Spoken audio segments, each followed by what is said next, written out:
So then the priest asked again another time. He wanted to go back to the masjid again. He went, this is middle of July, 1991. He went to the masjid with him again. And by the way, this masjid, Sheikh Mohammed Jabali knows it very well, is on Medina Drive in Arlington, Texas. And that's where they were going to, because we were living in Midlothian, just south of Oak Cliff and south of Dallas. So they didn't come back. All night we're waiting. What happened? Very late they came back. And when he came in, I looked. There's Muhammad. I recognized him. Who's the guy with him, though? He's wearing a white jalabiyah, white dress like this. Has a white pillbox cap on his head. And I looked at him and I said, Pete. His name was Father Peter Jacobs, but we're not, Catholic, so I don't have to call him Father. I said, Pete, did you become a Muslim? He said, Ashhadu an la ilaha illallah, Ashhadu Muhammad Rasulullah. I said, oh my God. Now I used to have cameras like these cameras right here, because we had a television show called Estes Music Jamboree. So I got one of our cameras out, opened it up, set it all up on the tripod, and I was going to interview him and ask him, well, you went to Islam, what happened? While I was talking to him, though, he fell asleep. So it was still in my mind, and I was thinking, what am I going to do? This is too amazing. Now here I'm preaching to the people, and I'm trying to change what I'm saying, and here's a priest, just became a Muslim. My father's saying it's a good deal, it sounds all right to him. I don't know what to do. So I decided, I'll talk, make mashura. I talked to my wife. We have an apartment upstairs. We were in our apartment up there, and I'm telling her, oh, a priest became a Muslim today. What is that? And can you imagine what they were saying about the Quran and saying about this and so and so? All of a sudden, she said, I want to get a divorce. Oh, whoa. It's not the subject, but what happened? She said, no, all this talking about religion and talking about Islam, and so I can see. I said, oh, no. No problem here. No problem.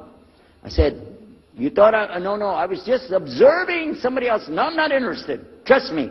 I don't want to be with those Muslims. The last thing I want to do is be with a Muslim. No way. Just put your mind at ease. She said, I need a divorce. I said, where are we going with this again? What's the problem with that? What happened? She said, a Muslim can't be married to a Christian. I said, what? No, wait a minute. Hold on. I don't look at me. I'm telling you, I swear I don't want to be a Muslim. Okay? And even if I did, don't you remember what he said? A Muslim man could be married to a Christian woman. It's not a problem. But I'm not saying I won't do. I'm just saying it's not a problem. She said, that is the problem. A Muslim woman can't be married to a Christian man. I want to be a Muslim, so I need a divorce.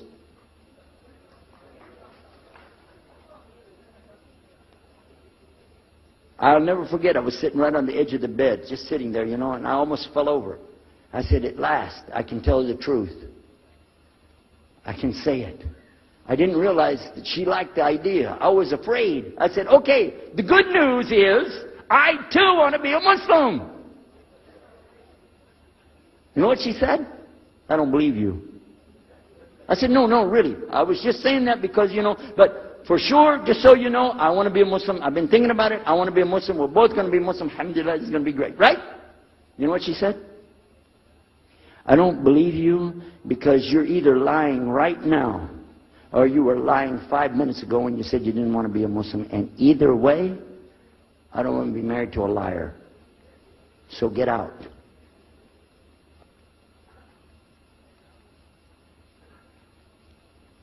So I started leaving. I'm walking down the stairs of the apartment. I'm down to my father's part. I said, wait a minute. Where am I going to go? This is my father's house. I just got thrown off of my own property. What happened here? So I went to get to Muhammad and I woke him up. I said, come, you and me, we got to talk. Come with me. And we went outside the house and we walked those country roads in Midlothian, Texas, until the time for the sun to come up at dawn. And all that time I talked to him about what's it like to be a Muslim, how do you have to believe, what do you have to do. Let me hear all of it now. And no more playing a game. I'm not debating, I just want to know. Just tell me. Just tell me what's Islam. I need to know what I need to do. And he told me everything, and I realized this is it. I got to make a decision. This is a big deal, though.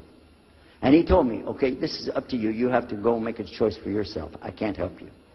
I said, oh my God. So when he was praying Fajr, I decided, I've been watching this man praying this direction with his head on the ground. It's so beautiful to see a man humble himself, put his head on the ground to the Rabbil Alameen. I said, oh my God, let me try that. So I sneaked off somewhere where nobody could see me, illallah.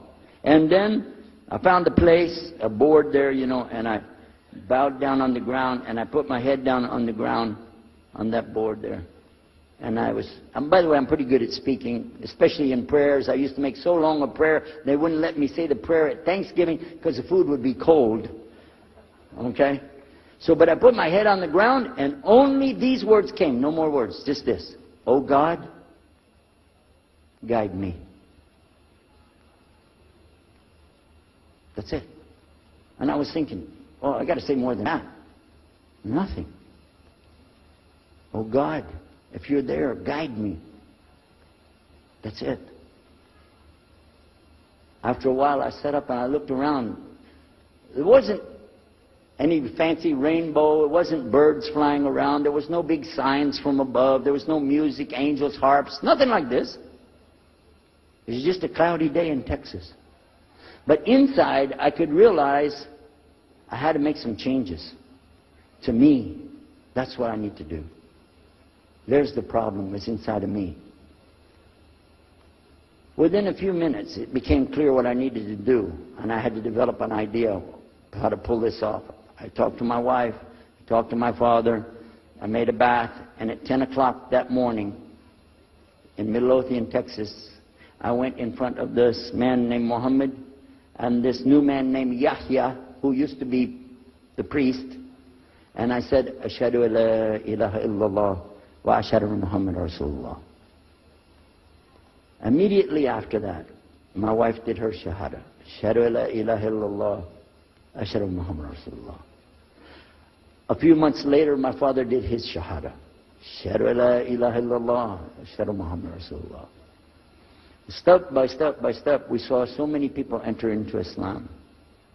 We wanted to tell the whole world what is Islam. We wanted everybody to know the real Islam. I said, how could this escape our knowledge? How could